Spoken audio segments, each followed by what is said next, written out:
여러분, 2026년은 대한민국의 정책 역사에서 단순한 한 해가 아니라 향후 30년의 국가 운명을 결정지을 중대한 분기점이 될 것입니다.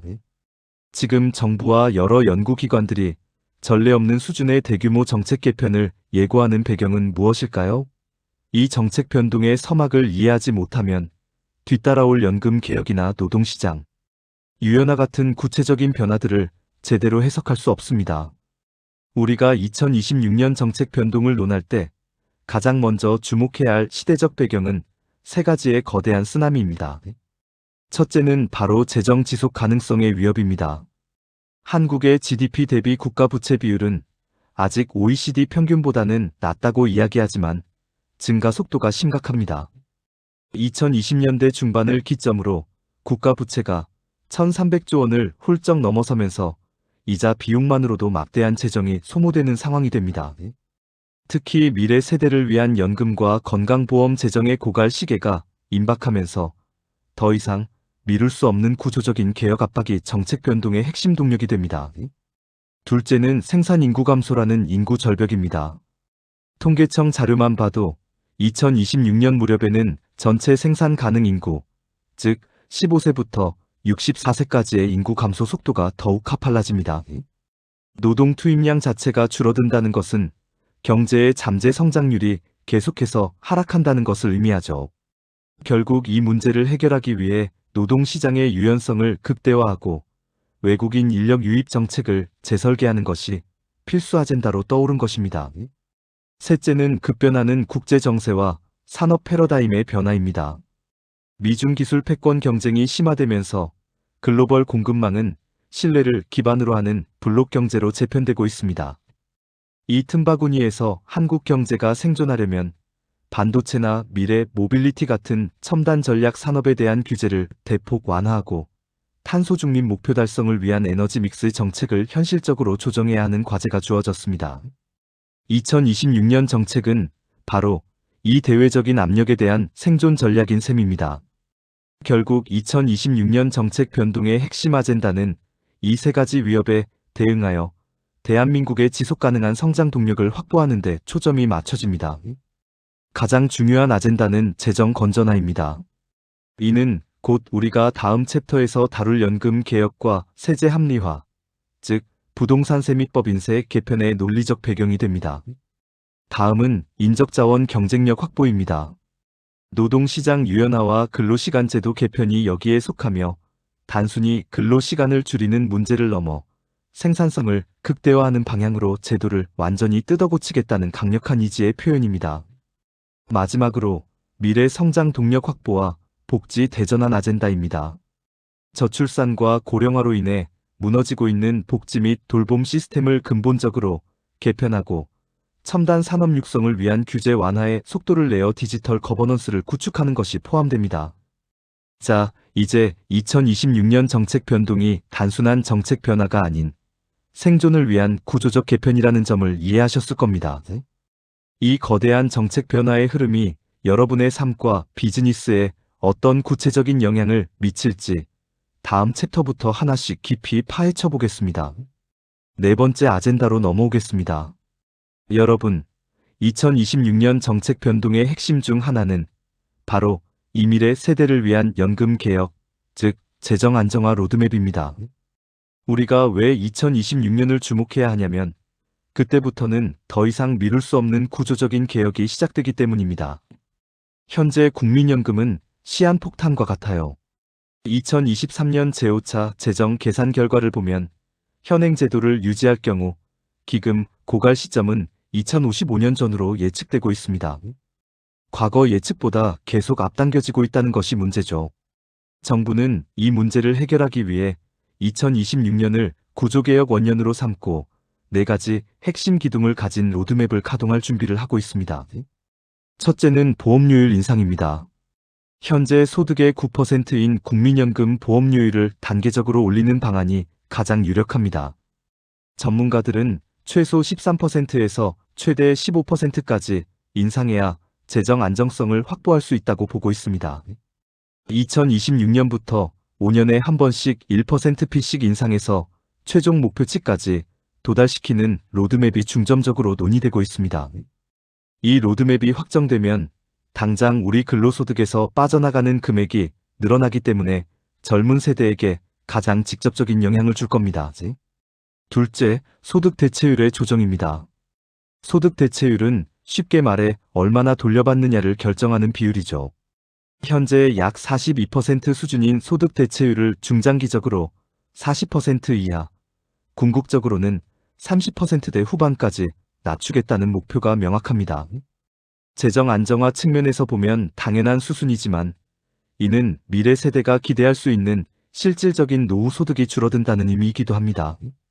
대신 정부는 기초연금 등 공적 부조 영역을 강화해서 저소득층의 노후 소득 보장을 분리 대응할 것으로 보입니다.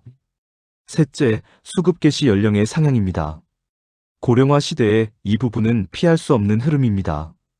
현재 63세인 국민연금 수령 개시 연령을 2033년까지 65세로 올리는 것은 이미 확정되어 있는데 2026년 개혁은 여기서 더 나아가 2040년대 중반까지 67세 또는 68세까지 단계적으로 늦추는 방안을 검토하고 있습니다.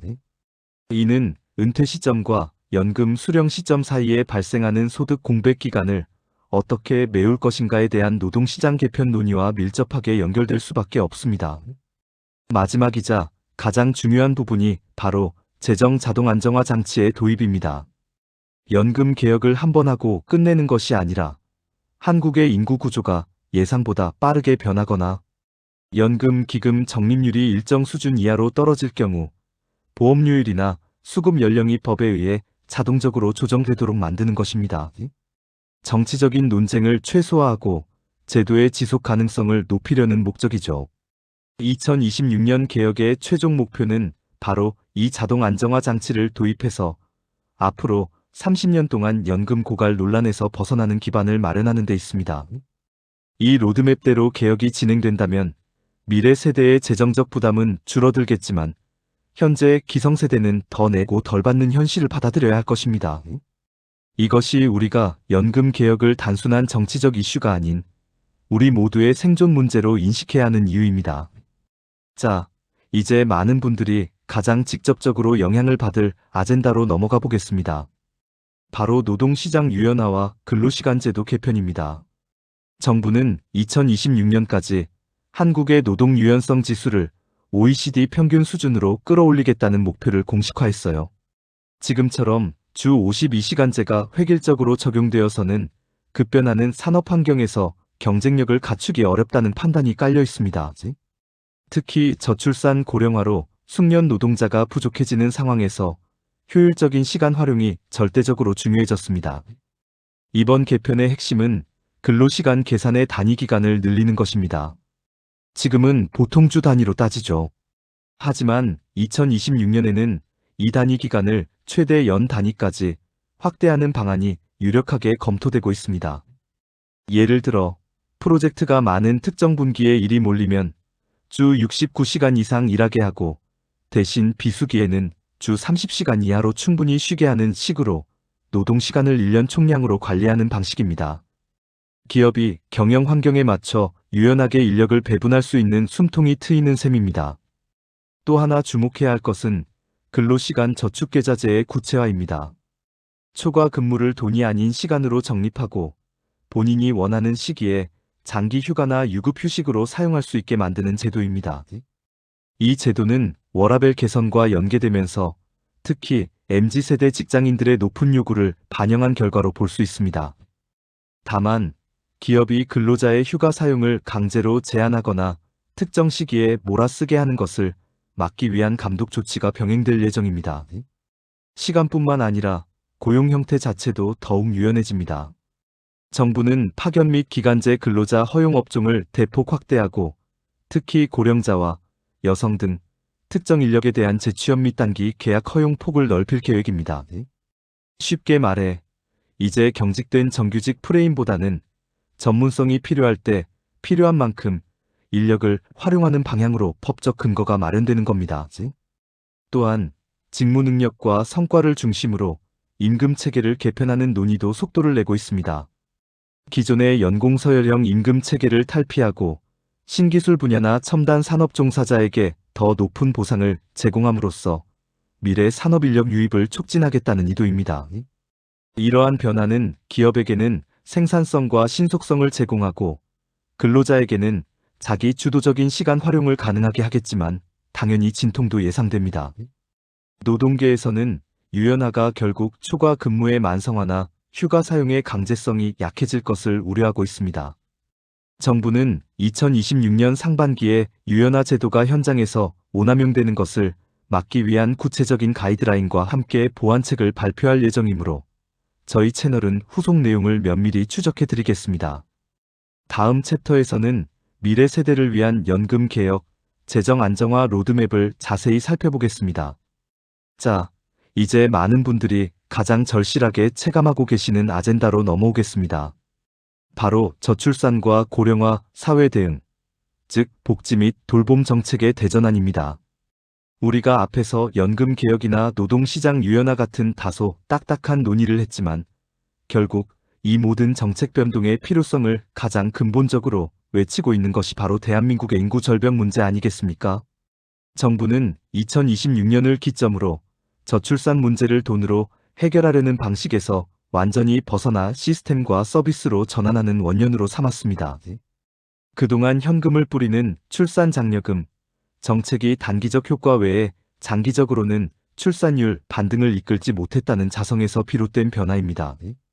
가장 먼저 체감하게 될 변화는 돌봄의 국가 책임 강화입니다. 핵심은 영유아와 초등학생에 대한 공적 돌봄 인프라 확충입니다. 특히 오전 7시부터 저녁 8시까지 운영되는 온종일 돌봄 체계를 2026년까지 전국 표준 모델로 완성하는 데 모든 재정 역량을 집중하고 있습니다. 이는 단순히 운영 시간만 늘리는 것이 아니라 국공립 어린이집과 초등 돌봄 교실의 연계를 강화하고 지자체마다 편차가 컸던 돌봄 서비스의 질을 평준화하는 작업이 포함됩니다. 이제 아이를 낳는 개인이 아니라 국가가 아이의 성장 주기에 맞춰 일관된 돌봄 서비스를 제공하겠다는 의지의 표명인 겁니다. 하지만 저출산만큼이나 시급한 문제가 바로 초고령 사회 진입입니다. 2026년 정책 변동의 또 다른 축은 장기 요양보험 시스템의 대폭 개편입니다. 현재의 장기 요양 등급은 너무 엄격해서 경증 치매나 거동은 가능하나 일상생활에 부분적 도움이 필요한 노년층은 서비스 사각지대에 놓여 있었습니다. 2026년에는 이 사각지대를 해소하기 위해 준 요양 등급 또는 경증 돌봄 지원 등급이 신설될 가능성이 매우 높습니다.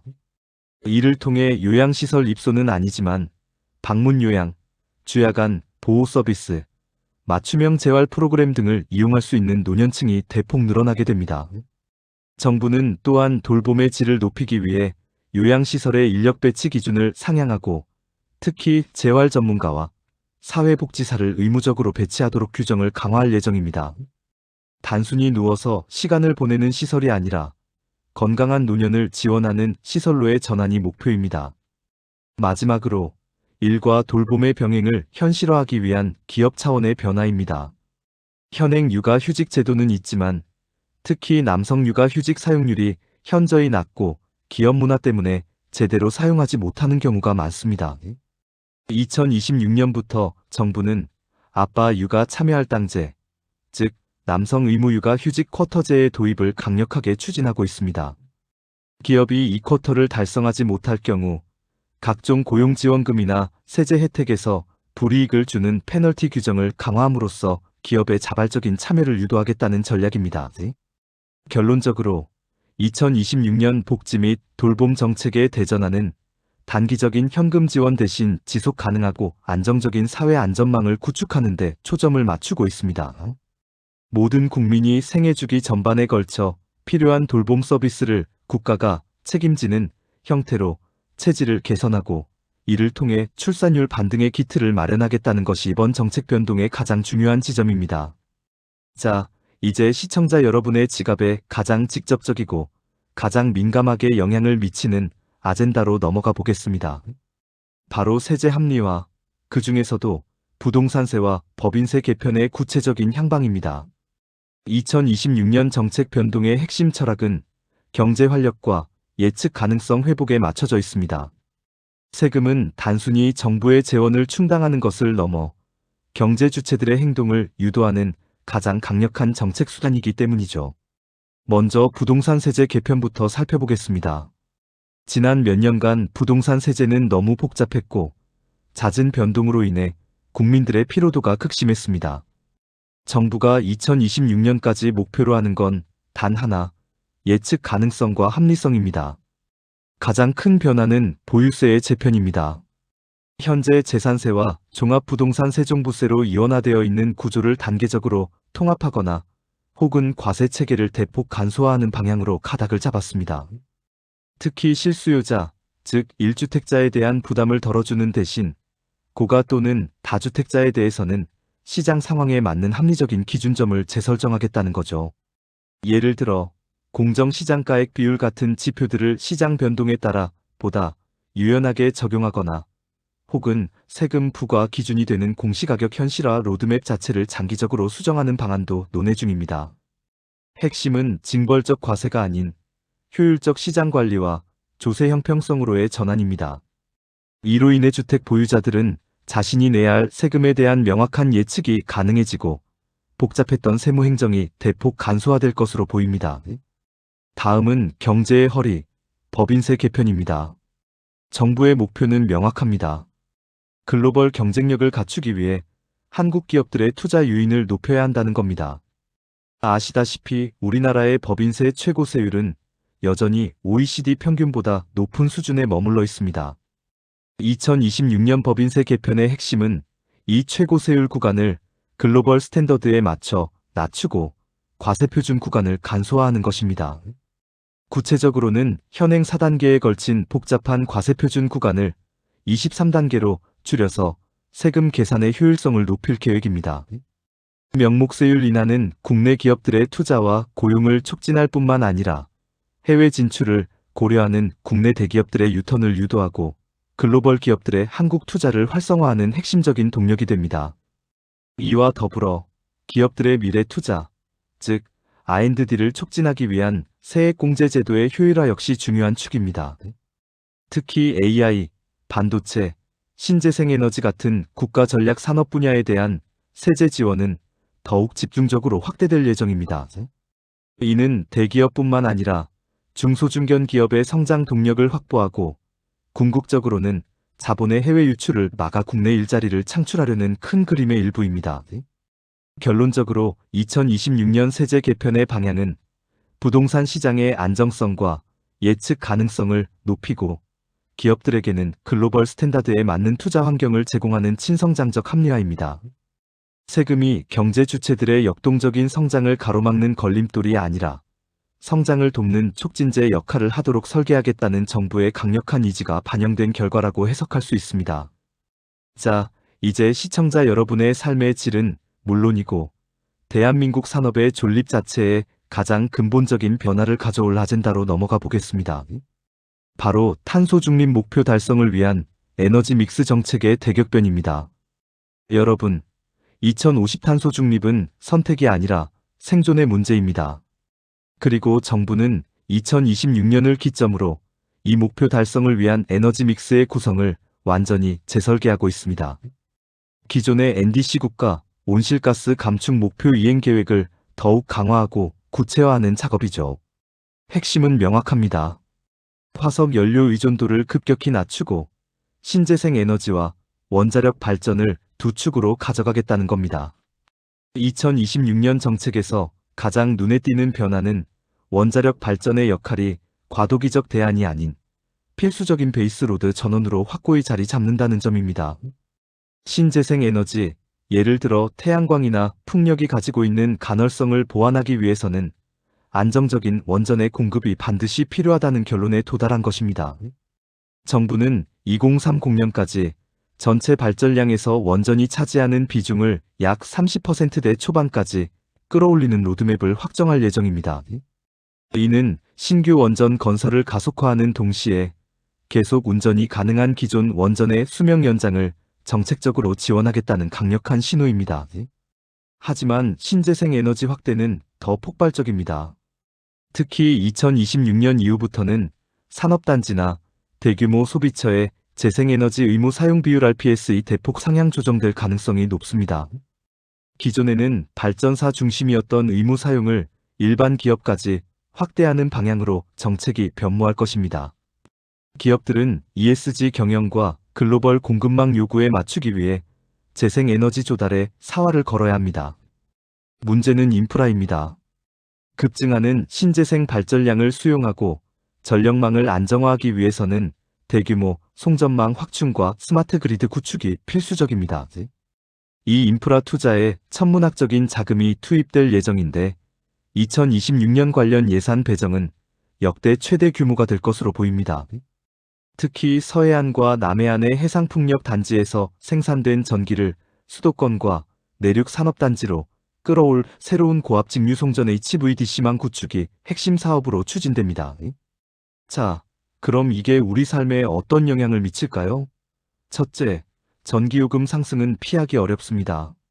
원자력 발전소 건설과 신재생 에너지 투자, 그리고 전력망 안정화 비용은 결국 요금 체계에 반영될 수밖에 없기 때문입니다. 특히 2026년 이후 녹색요금제 또는 탄소 배출량에 연동되는 환경비용 부과금 도입이 본격화될 가능성이 높습니다. 둘째, 제조업 분야의 구조조정이 가속화됩니다. 탄소 배출이 많은 철강, 석유화학 같은 에너지 다소비 산업은 획기적인 공정 전환을 하지 않으면 생존이 어려워집니다. 정부는 이들을 지원하기 위한 대규모 금융 지원 패키지를 마련하고 있지만 결국 2026년은 고탄소 산업의 생존 여부가 결정되는 분수령이 될 것입니다. 이 에너지 믹스 정책의 변화는 단순한 환경 정책이 아니라 대한민국의 산업 지도를 완전히 뒤바꿀 핵심적인 경제 정책임을 명심해야 합니다. 자, 이제 시청자 여러분의 미래 먹거리를 결정할 어쩌면 오늘 다루는 아젠다 중에서 가장 역동적인 변화를 가져올 정책으로 넘어가 보겠습니다. 바로 첨단 산업 육성과 규제 완화, 그리고 이를 뒷받침할 디지털 거버넌스 구축입니다. 지금까지 우리가 연금이나 복지, 세금처럼 현재 직면한 사회경제적 문제들을 주로 다뤘다면 이 아젠다는 정부가 2026년을 기점으로 한국이 패스트 팔로워가 아닌 마켓 크리에이터가 되는 원년으로 삼겠다고 선언한 미래 성장 엔진에 관한 이야기입니다. 정부는 2026년 정책 변동의 핵심 동력으로 인공지능 AI, 바이오헬스, 그리고 첨단 모빌리티 같은 퓨처테크 산업을 꼽고 있습니다. 특히 메모리 반도체뿐만 아니라 시스템 반도체의 경쟁력을 확보하고 AI 기술을 전 산업 영역에 접목시키는 데 대규모 정책적 자원과 예산을 투입할 계획입니다. 구체적으로는 첨단 산업 투자세 공제 같은 제도를 대폭 확대해서 기술 개발과 설비 투자를 망설이는 기업들에게 정책적 안전망을 깔아줄 겁니다. 중소중견 기업이 AI 솔루션을 도입할 경우 최대 70%까지 비용을 지원하는 파격적인 내용도 포함되어 있습니다. 하지만 투자는 마중물일 뿐 혁신을 가로막는 가장 큰 장벽은 결국 규제였습니다. 아무리 좋은 기술이 있어도 낡은 법규에 막혀 시장에 나올 수 없었던 경우가 부지기수였죠. 특히 데이터 활용에 대한 엄격한 규제가 발목을 잡았고요. 2026년 정책 변동의 핵심 중 하나는 바로 이 규제 시스템의 대전환입니다. 정부가 추진하는 디지털 거버넌스 구축은 단순한 행정 전산화를 넘어섭니다.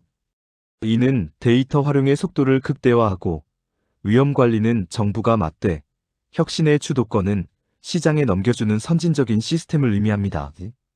가장 중요한 변화는 네거티브 규제 원칙이 전 분야로 확대된다는 점입니다. 기존에는 법에 명시된 것만 할 수 있었다면 이제는 안전이나 공공의 이익을 해치지 않는 한 일단 허용하고 문제가 생기면 사후에 규제하는 방식으로 완전히 전환됩니다. 이 변화가 가장 드라마틱하게 나타날 분야는 바로 의료와 자율주행 분야입니다. 인공지능 기반 의료 서비스의 경우 기존에는 민감한 임상 데이터 활용에 제약이 많았지만 2026년 이후에는 익명화된 데이터를 활용한 기술 개발에 적극적으로 데이터 샌드박스를 적용합니다. 이 샌드박스를 통과하는 속도가 기존보다 2배 이상 빨라질 것으로 예상됩니다. 목표는 글로벌 신기술이 한국에서 가장 먼저 테스트되고 상용화되는 환경을 만드는 것입니다. 이러한 첨단 산업 육성과 규제 완화 기조는 대한민국 경제의 성장 동력을 근본적으로 바꾸어 놓을 겁니다.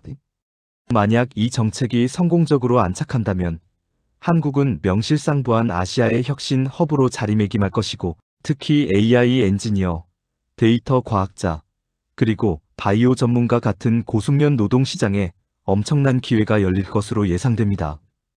이 정책은 단순한 산업진흥책이 아니라 대한민국이 글로벌 기술 패권을 두고 벌이는 전면적인 경쟁 선언이라고 보셔야 합니다.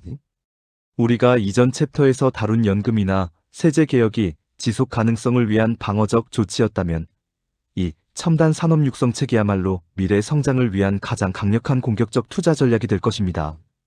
네, 이제 우리가 지금까지 다룬 2026년 정책 대전안의 모든 퍼즐 조각을 한데 모아서 이것이 우리 삶에 실제로 어떤 파장을 일으킬지 최종적으로 예측해보는 시간이 필요합니다. 2026년 정책 변동은 단순히 몇몇 법 조항이 바뀌는 문제가 아닙니다. 대한민국 시스템 전체의 코드 리셋을 의미하며 경제와 사회 전반에 걸쳐 깊고 넓은 파급 효과를 가져올 겁니다. 가장 먼저 경제적 파급 효과를 살펴보겠습니다. 단기적으로는 피할 수 없는 성장통이 예상됩니다.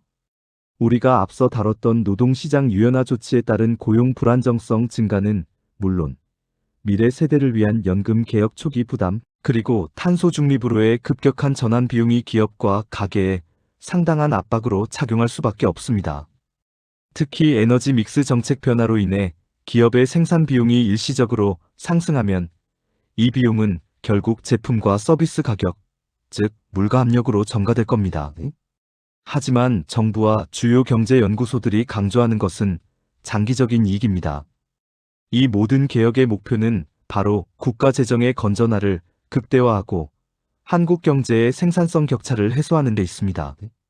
세제 합리화를 통한 법인세와 부동산세 조정, 그리고 첨단 산업 분야에 대한 파격적인 규제 완화는 투자 심리를 회복시키고 신산업 분야의 성장을 폭발적으로 견인할 잠재력을 가지고 있습니다. 많은 전문가들은 이 모든 정책이 성공적으로 정착된다면 한국 경제의 잠재 성장률을 0.5%포인트 이상 끌어올릴 수 있을 것으로 분석하고 있습니다. 단기적인 불편함을 감수하고 체질을 개선하겠다는 강력한 의지의 반영인 셈이죠. 다음으로 사회적 파급 효과, 즉 누가 이 정책 변화의 수혜를 입고 누가 적응해야 하는지를 들여다보겠습니다. 핵심 키워드는 세대 간 형평성의 재정립입니다. 연금 개혁은 미래 세대의 재정 부담을 대폭 경감하는 것이 목표입니다만, 이는 현재의 중장년층에게는 수급 시점 연장이나 금액 조정이라는 현실적인 희생을 요구합니다. 정책의 성공 여부는 이 고통 분담의 과정이 얼마나 사회적 합의를 얻느냐에 달려 있습니다. 반면 저출산 및 고령화 대응을 위한 복지 정책의 대전환은 출산과 양육을 병행하는 세대에게 직접적인 삶의 질 향상을 가져올 겁니다. 양질의 공공 돌봄 서비스 확대와 파격적인 주거 지원책은 여성과 청년층의 사회활동 참여율을 높이는 긍정적인 효과를 낼 것으로 기대됩니다. 가장 빠르게 변하는 영역은 역시 노동시장입니다. 노동 유연화 시대에는 평생 직장 개념이 사실상 사라지게 됩니다. 이제 개인에게 가장 중요한 것은 적응 능력입니다. 정부는 첨단 산업 육성 정책과 맞물려 대규모 직무 전환 교육, 즉 리스킬링 프로그램에 막대한 투자를 할 예정입니다. 여기서 뒤처지지 않고 새로운 기술을 빠르게 습득하는 개인이야말로 이 정책 변동의 가장 확실한 승자가 될 것입니다. 그렇다면 시청자 여러분은 이 거대한 변화 속에서 어떻게 포지션을 잡아야 할까요? 첫째, 정부가 드라이브를 거는 첨단 산업 분야에 주목해야 합니다. 디지털 거버넌스 구축과 맞물린 AI, 시스템 반도체, 그리고 탄소 중립 목표에 따른 친환경 에너지 기술 관련 분야는 향후 5년에서 10년간 가장 확실한 투자처가 될 겁니다. 둘째, 세제 개편으로 인한 부동산 시장의 변동성을 철저히 주시해야 합니다. 부동산세 부담 조정과 관련된 정책이 실수요 중심의 시장 재편을 가속화시키고 투기 수요를 억제하는 방향으로 작동할 전망입니다. 셋째, 개인의 재정 및 은퇴 계획을 연금 개혁 일정에 맞춰 반드시 재점검해야 합니다. 기대 수명이 늘어나는 만큼 은퇴 후 필요한 자금을 보수적으로 재산정하는 것이 필수적인 대비책입니다. 결론적으로 2026년 정책 변동은 대한민국이 불편한 진실을 마주하는 과정입니다. 당장 모든 것이 편안하거나 순조롭진 않을 겁니다. 하지만 이 대전환을 성공적으로 완수해낸다면 우리는 향후 30년간 더 안정적이고 역동적으로 도약할 수 있는 단단한 기반을 마련하게 될 겁니다. 이 거대한 정책 흐름을 이해하고 자신의 삶에 미칠 영향을 예측하며 미리 준비하는 것만이 우리가 이 불확실한 미래를 기회로 만들 수 있는 유일한 방법이라는 점을 기억하셔야 합니다.